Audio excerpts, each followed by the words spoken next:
बिस्मिल्लाहिर्रहमानिर्रहीम, अस्सलाम वालेकुम, नमस्कार, सत श्री अकाल एंड गुड इवनिंग। दोस्तों कैसे हैं आप? मैं उम्मीद करता हूं जी आप सब अच्छे होंगे। आज 4-5 पॉइंट्स हैं जी, जिसके ऊपर मैं जल्दी से आपको क्विक जो अपडेट्स हैं वो देता जाऊं। और उसके बाद जो है ये जो ह्यूमन राइट्स और असाइलम के हवाले से मैंने यस्टरडे एक वीडियो अपलोड की थी, उसकी थोड़ी सी आज मैं और आपको तफसील दूंगा।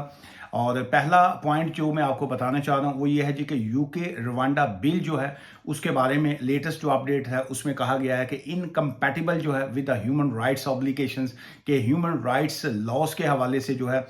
ये बिल जो है जो इस वक्त लास्ट स्टेज तक नहीं पहुंचा, उसमें फिर जो क्रूशल इश्यूज आ चुके हैं और उसमें स्टॉप रवांडा का जो है वर्ड यूज किया गया है कि जी कि इसको स्टॉप किया जाए, ये ह्यूमन राइट्स लॉस की वायलेशन है। सो अब ये जो रवांडा बिल है या इसकी तकमील जो है ये कहाँ तक हो पाती है, इसकी जो भी अपडेट्स आएंगी वो मैं आपके साथ शेयर करूंगा। और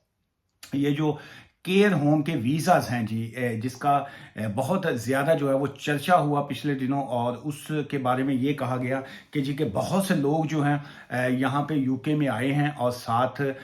जो है वो अपने डिपेंडेंट्स को जो है, अगर एक शख्स को जो है केयर होम का वीज़ा मिला या एनएचएस का वीज़ा मिला नेशनल हेल्थ सर्विस के अंडर या बाकी जगह पे, तो वो अपने साथ में बीवी बच्चे और बाकी जो लोग आ चुके हैं, सो जिनकी सैलरियाँ जो है वो कम हैं, सो उसकी वजह से जो है अभी मार्च के बाद जो है डिपेंडेंट्स के ऊपर पाबंदी लग गई कि जी कि आप अपने डिपेंडेंट्स को जो है वो केयर होम के वीज़ाज के ऊपर नहीं लेके आ सकते। लेकिन जो आज की एक लेटेस्ट अपडेट है उसमें इस पॉलिसी को और इसको भी क्रिटिसाइज किया गया है और ये कहा गया है कि रिकॉर्ड्स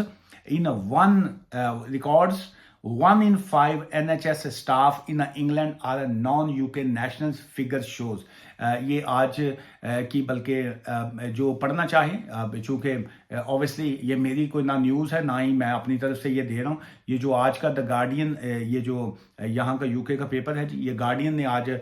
इसकी हेडलाइन लगाई है, रिकॉर्ड्स ऑन 1 in 5 जो है कि जी के 5 अगर एनएचएस के स्टाफ इकट्ठे किए जाएं तो उनमें से एक शख्स जो है वो है कि staff in England are non UK national, जो है कि वो यूके के नेशनल नहीं है, वो बाहर से आए हुए लोग हैं, दे आर इमिग्रेंट्स जो हैं, वो किसी भी कंट्री से आए हैं लेकिन वो यहाँ पे यूके में आके वो काम कर रहे हैं और वो एनएचएस की जो है वो मदद कर रहे हैं या यहाँ पे काम कर रहे हैं। Figures of 20.4 is the highest since records began in the 2009 जो है, promoting warning over growing reliance जो है। सो इन शॉर्ट ये है कि क्या जो ये केयर होम के वीज़ाज के ऊपर लोग आ रहे हैं, इसमें नो डाउट उसमें स्कैंडल भी चले, इसमें नो डाउट कि वहाँ पे स्कैम्स भी बहुत ज़्यादा हुए, इसमें कोई शक की बात नहीं है कि बहुत से लोग जो हैं उन्होंने वीज़ाज बेचे हैं और बहुत से लोग जो हैं वो वीज़ाज ख़रीद के आए हैं। इसमें कोई शक नहीं है कि ये बाइंग एंड सेलिंग जो है वीज़ाज जो है, चाहे वो केयर होम का वीज़ा हो या कोई भी हो, दैट्स अ क्रिमिनल ऑफेंस। लेकिन अगर साथ साथ हम इस पॉजिटिव चीज़ को भी देखें तो उसमें यह है कि क्या जो ये एनएचएस हो या केयर होम्स डिपार्टमेंट्स हो, वहाँ पे शॉर्टेज काम की है कि नहीं, क्या शॉर्टेज ऑक्यूपेशन में आज भी किल्लत है कि नहीं। सो इसमें कोई शक नहीं है कि ये जितना ये डिपार्टमेंट्स हैं, और अगर हम वीज़ास की बात करें और आईएचएस की फ़ीस की बात करते हैं, इमिग्रेशन हेल्थ सरचार्ज की अगर हम बात करते हैं, सो वो कहाँ से फ़ीस 200, 150, 250 पाउंड से लेके 650 पाउंड, 624 पाउंड जो थी वो आईएचएस की फ़ीस कर दी गई। फिर उसके बाद जो है अभी 6 फ़ैब जो है, ये 4 दिन पहले जो है उस फीस को जो है बढ़ा के 1035 जो है 1035 पाउंड पर ईयर के हिसाब से कर दिया गया, जो कि बहुत ज़्यादा फीस है। 35% का इजाफा हुआ। ऑब्वियसली इमिग्रेशन की फ़ीस है, आपके आईएचएस की फ़ीस है, जो भी आप वीज़ा लेना चाह रहे होते हैं, लेकिन इसमें भी कोई शक नहीं है कि एनएचएस में वेटिंग टाइम कितना है और बहुत से लोग जो हैं वो तो वहाँ पे इलाज जो है, ट्रीटमेंट अपना करवा ही नहीं पाते, ना उनका ट्रीटमेंट हो पाता है, ना ही वो वहाँ पे उनका वेटिंग लिस्ट तक में नाम नहीं आता। घंटों घंटों वेट करने के बाद जो है वो चले आते हैं, वापस आ जाते हैं और उनको वहाँ पे उनकी बारी भी नहीं आती और फीसें जो है वो हाई लेवल की चार्ज होती हैं। लेकिन क्या शॉर्टेज ऑक्यूपेशन में या इस तरह की सिचुएशन में जो फॉरेनर्स हैं, जो यूके नेशनल नहीं हैं, जो बाहर के मुल्कों से लोग आके काम कर रहे हैं, इस वक्त बहुत ज़्यादा तादाद में हमारे इंडिया से, पाकिस्तान से, बांग्लादेश से या बाकी और कंट्री से जो हैं, ये फ्रॉम इंडिया, पुर्तगाल, घाना और बाकी और कंट्री के भी ये नाम आ रहे हैं जी, वहाँ से लोग आके यहाँ पे यूके नेशनल जो है हेल्थ सर्विस डिपार्टमेंट जो है यहाँ पे अपनी खिदमात अंजाम दे रहे हैं और वो कम सैलरीज के ऊपर काम कर रहे हैं। लेकिन क्या ये ज़्यादती नहीं होगी कि अगर वो केयर होम के वीज़ा पे आएँ और आप वो अपनी फैमिलीज़ को जो है वो भी ना साथ में ला सकें? तो ये ज़िंदगी एक सज़ा तो है नहीं कि वो काम भी करें और अपने बीवी बच्चों को भी जो है वो फासले पे रखें। सो इसलिए ये जो इस तरह के फिगर्स शो होते हैं, सो उसमें मैं ये ह्यूमन राइट्स वकील होने के नाते मैं ये समझता हूँ कि इसमें गवर्नमेंट को जो है और होम ऑफिस को जो है केयर होम में एक अपनी सख्ती करनी चाहिए, चेक करना चाहिए कि जी कि क्या कंपनीज जेन्युइन है कि नहीं, क्या वहाँ पे काम करने वाले लोग जेन्युइन है कि नहीं, क्या वहाँ पे जो जिनको काम दिया जा रहा है वो उन चीज़ों की आप स्क्रूटनी कीजिए। लेकिन अगर किसी को वीज़ा इशू कर दिया जाता है तो उसकी फैमिलीज़ के ऊपर जो है वो पाबंदी मैं समझता हूँ नहीं होनी चाहिए। ना सिर्फ ये कि आउटसाइड द कंट्री आप अपनी फैमिलीज़ को नहीं ला सकते, बल्कि जो इनसाइड कंट्री है उनकी भी स्विचिंग या बाकियों के ऊपर भी जो है इस तरह की सख्तियां नहीं होनी चाहिए कि जो है वो गड़बड़ हो। इसी पॉइंट के ऊपर मैं थोड़ा सा और बात करूंगा, लेकिन आज भी एक साहब से जो थी जो मेरी बात हो रही थी, क्लाइंट ही हैं, तो उन्होंने कहा जी आपका रवैया जो है वो मुझे अच्छा नहीं लगा, जो बड़ा आप रूड आपका स्टाइल है। मैं और उसके बाद जो है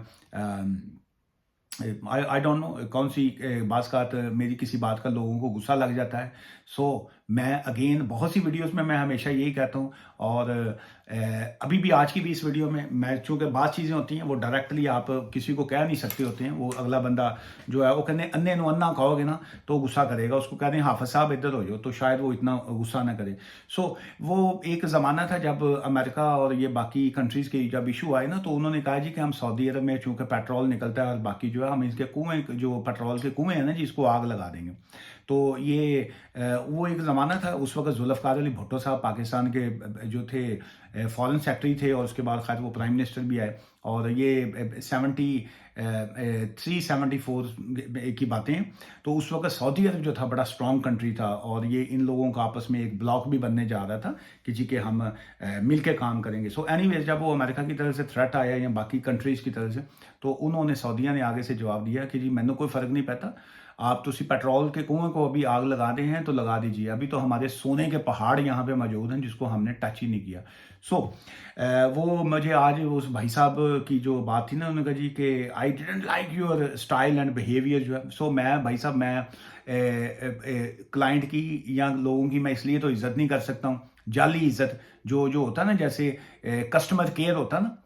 रिस्पेक्ट करना अगले की, चूंकि आपने फीस लेनी होती है आप उसको बड़ा जी हजूरी करेंगे या फलां करेंगे। मैं तो ख़ानदानी आदमी हूँ, मैं वकालत से ना पैसे कमा रहा हूँ और ना ही मुझे कोई बहुत शौक है। अल्लाह का शुक्र है ये चल रहा है, लेकिन वो मेरी और भी जो हैं चीज़ें हैं जिस पे मैं बैठ के भी मैं खा सकता हूँ। सो आप अगर इसलिए मुझसे रब्ता करें कि जी के बाकी वकील जो हैं वो आपको वेलकम करते हैं, आपकी हाँ में हाँ मिलाते हैं, जैसे आपने कहा वैसे ही कर दिया, आपको यस प्लीज कर दिया, फलां कर दिया, मेरा टेम्परामेंट ऐसा नहीं है। हाँ, काम की बात कीजिए, आपका केस है, वहां पे अगर मैं ईमानदारी से काम नहीं कर रहा हूं, वहां पे आप मुझसे कह सकते हैं कि आप एक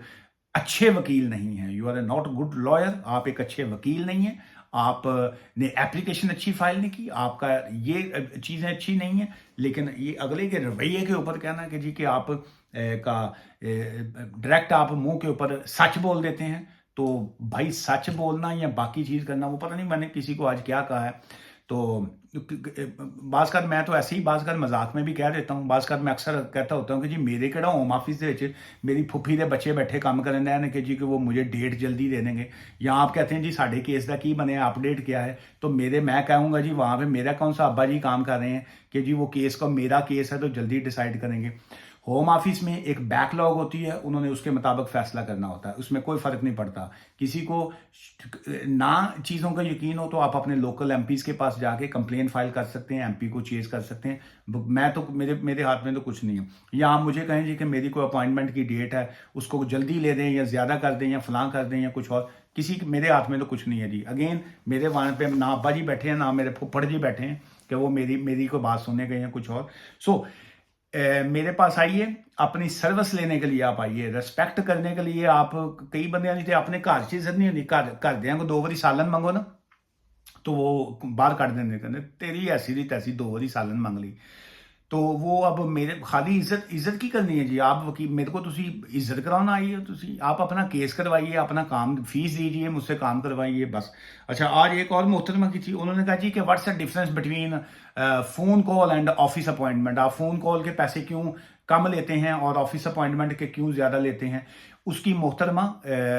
वजह यह है कि जब मैं ऑफिस में बैठूंगा, मैंने शेव करके आना है, मैंने कपड़े चेंज करके आना है, मैंने गाड़ी का पेट्रोल लगा के आना है, मैंने ऑफिस आके बैठना है। मैं इसलिए जो है अपना थोबड़ा दिखाने के जो है वो पैसे ज्यादा लूंगा। और फोन के ऊपर तो हो सकता है मैं कच्छा पा के निकर पा के टॉयलेट में बैठा हूँ, उसी वक्त मैं आपका फोन भी मैं वहां पे अपॉइंटमेंट कर लूँ। मैं बेड पे बैठा हुआ हूँ, मैं किचन में हूँ, मैं साथ में कहीं पे भी मैं आपकी कॉल्स का मैं आपको रिप्लाई दे दूंगा। सो दैट्स द डिफरेंस के जी के फोन कॉल में और फेस टू फेस में जो है क्या फर्क पड़ता है। ऑफिस में जब हम आते हैं तो वो 5-6 घंटे होते हैं, तो उसमें टाइम जो है वो देना पड़ता है हमें बाकी चीज़ों को। इस वजह से फ़ोन कॉल में और ऑफिस अपॉइंटमेंट में फ़र्क होता है जी। आज की ये वाली वीडियो तो जो है ये 2 पॉइंट खा गई। अब अगेन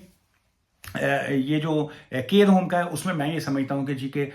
जो केयर होम के भी डिपेंडेंट्स हैं उसमें थोड़ा सा इनको रिलैक्स माहौल देना चाहिए और इस तरीके से नहीं करना चाहिए। लेकिन देखते हैं आगे जाके हालात क्या पलटते हैं। और बाकी अब रह गया जी असाइलम और ह्यूमन राइट्स। जो असाइलम आपका सियासी मसला है, आपका पॉलिटिकल किसी के साथ आपके इश्यूज हैं, आपका रिलीजन का आपका इशू है, आपका किसी एलजीबीटी ग्रुप से ताल्लुक है, आप के इस तरह के सीरियस इश्यूज हैं जहां पे आपकी हुकूमत, आपकी स्टेट आपको प्रोटेक्शन नहीं दे सकती, तब आप आके यहां से यूके से प्रोटेक्शन मांगते हैं। और आप किसी सेफ कंट्री के थ्रू होके ना आए हो, आप डायरेक्ट थर्ड वर्ल्ड कंट्री से डायरेक्ट चुपते छिपाते भागते डर के बड़ी मुश्किल से यहाँ पे पहुंचे हैं, तो तब आप असाइलम करते हैं, तो वो असाइलम आता है। ह्यूमन राइट्स ये होते हैं कि आपका कोई सा भी ह्यूमन राइट्स है, जैसे आपकी हेल्थ के इश्यूज हैं तो आपका एक मेडिकल आपका बुनियादी हक है कि आप यूके में रहते हैं, आपका इलाज चल रहा है तो आप अपना मेडिकल की ग्राउंड के ऊपर जो है आप अपना ह्यूमन राइट्स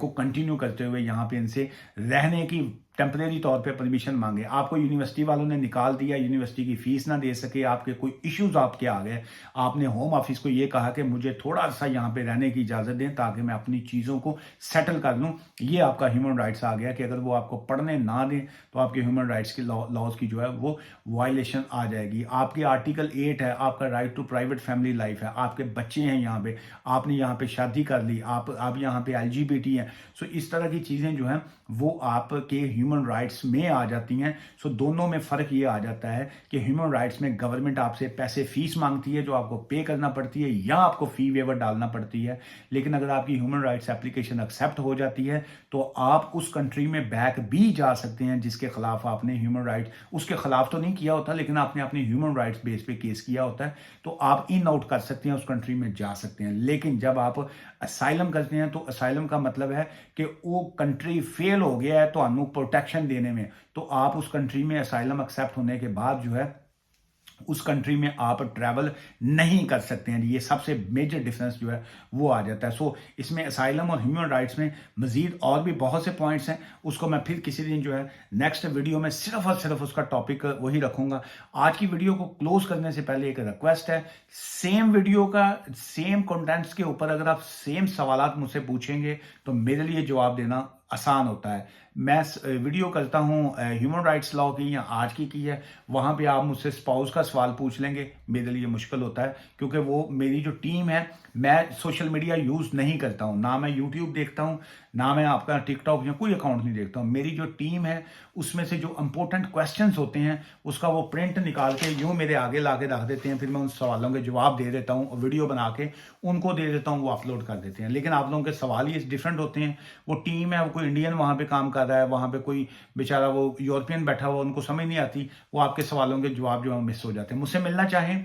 फोन कंसल्टेशन के और फेस टू फेस मिलने की मैं फीस चार्ज करता हूं जी। दुआ में याद रखिएगा। Take care, bye for now.